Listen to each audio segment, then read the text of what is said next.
بسم الله الرحمن الرحیم. نن موږ تاسې د پایتون په کانسټنټ باندې خبرې کوو. کانسټنټ په خپله چې ته وایي a constant is a type of variables whose value cannot be changed.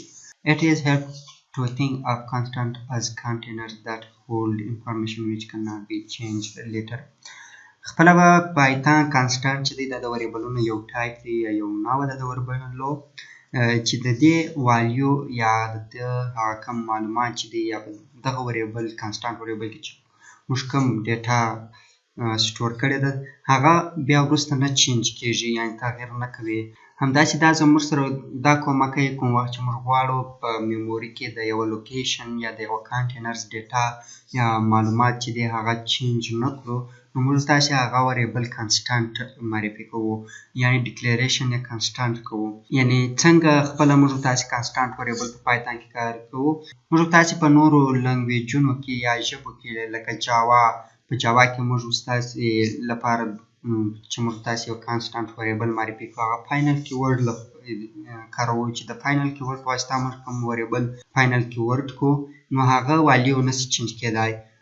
Naming conversion for variables and constant in Python. په پایتون کې موږ څنګه کولی شو چې د وریبلونو نومونه کښېږدو وایي، نو دغه د وریبلونو او کانسټنټ نومونه چې کوم وخت موږ په پایتون کې لیکو یا یې معرفي کوو نو باید دا د نومریک اعدادو سره ورته وي، یعنې په دې کې باید حروف وي، اعداد وي، انډرسکورز وي، چې دغه کمباینیشن څخه موږ کولی شو دا څلور کمباینیشنونه غټ حروف، واړه حروف، اعداد له صفر څخه تر نه پورې او بل د انډرسکور په واسطه موږ کولی شو. یوز کیمل کیس نوټیشن.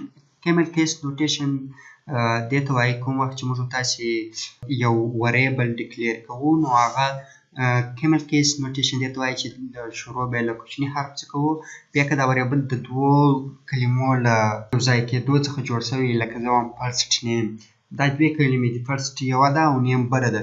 که چیرې موږ تاسې دغه دوې کلمې کمباین کوو او یو وریبل نوم یې کوو نو په دې خاطر موږ تاسې کولی شو کیمل کیس نوټیشن کار کوو چې دغه اول حروف پټ، اوله کلمه چې فرسټ ده دا به مکمل واړه حروف وي او دویمه کلمه چې نیم ده د هغه د شروع حروف چې ان دی هغه به غټ حروف وي. یوز کیپیټل لیټرز ټو ریپرزینټ ا کانسټنټ. د کانسټنټ لپاره چې موږ تاسې په پایتون کې ریپرزینټ کوو مکمل کیپیټل لیټرز یعنې غټ حروف کاروو. او بل سیمبول لایک دغه سیمبولونه چې موږ تاسې وینو دا سیمبولونه موږ نشو کولی چې د وریبلو په نومونو کې کار کوو، که هغه په سر کې وي، که په پای کې وي، که په منځ کې وي د وریبل د نوم نشو کولی چې کار یې کوو. ډونټ سټارټ ویت ا ډیجټ. نشو کولی موږ نشو کولی چې د وریبل نوم چې دی هغه په حروفو په اعدادو شروع کړو، یعنې نشو کولی چې موږ وایو یو نیم، دوه نیم، درې نیم، نه نیم، داسې نشو کولی. یعنې هېڅکله موږ د یو کانسټنټ یا د یو وریبل نوم چې دی هغه په اعدادو نشو شروع کولی. Constant are put into Python models and meant not be changed. کانسټنټ چې دی هغه موږ تاسې د پایتون په موډلو کې ږدو چې د دغه معنا دا ده چې دا بیا د تغییر وړ نه دی، یعنې نه چینج کېږي او نشو کولی چې د دې والیو چینج کړو. بل constant and variables name should have combination of letters in lower case A to Z or upper case A to Z or digit 0 to 9 or n underscore. موږ کولی شو چې د وریبلونو نومونه د غټو حروفو، کوچني حروفو، اعدادو او انډرسکور له کمباینیشنو څخه یا د ترکیب څخه جوړ کړو. نو موږ تاسې راځو خپله جوپیټر نوټ بک ته چې یو څه پریکټیکل کار وکړو.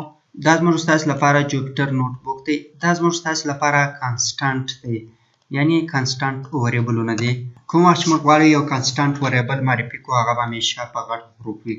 موږ وایو پای، د پای قیمت نشي چینج کېدای چې پی آی غټ حروف وي. فادر نیم د دې نوم هم نشي چینج کېدای. د فادر نیم ګورو دا دی ما انډرسکور کار کړی دی او ټول غټ حروف دی چې دې ته موږ تاسې خپله کانسټنټ وایو، ځکه کانسټنټ موږ همیشه په غټو حروفو معرفي کوو. رن مو کوي، هېڅ تغیر ونه کوي، نو زه به پرنټ دا دی فادر نیم پرنټ شو. د هغه وروسته موږ نور وریبلونه لرو چې ا ته موږ اپل اساین کړي، بي ته مو مینګو اساین کړې ده، سی د یو فلوټ نمبر دی، ډي د یو انټیجر نمبر دی او ای دا او دا هم یو. که چیرې موږ تاسې وګورو دا یو وریبلونه دی چې د دې والیو چینج کېدای شي ځکه دا کانسټانټ نه دی. که زه راسم دلته ولیکمه که زه اوس دا a هم پرنټ کړم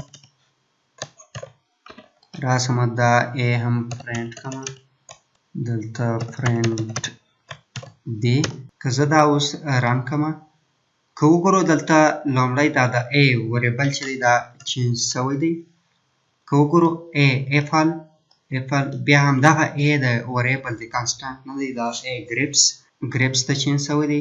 بیا b مینګو دا د c قیمت دی دا د d قیمت دی او دا هم د e قیمت. موږ څنګه غواړو چې د یو وریبلز ډیټا ټایپ معلوم کړو نو موږ تاسو په تیر کلاس کې هم وویل چې د ټایپ فنکشن په واسطه موږ کولی شو چې د یو وریبل کلاس معلوم کړو یا ټایپ. زه غواړم دا لومړی a چې د پرنټ د دې ټایپ ځانته معلوم کړو نو د ټایپ فنکشن کاروو او هغې ته دغه وریبل ورپاسوو. که وګورو ټایپ کلاس سټرینګ دی یعنې دغه a چې د سټرینګ له کلاسه ده چې دا و د پایتون کانسټانټ او وریبلز.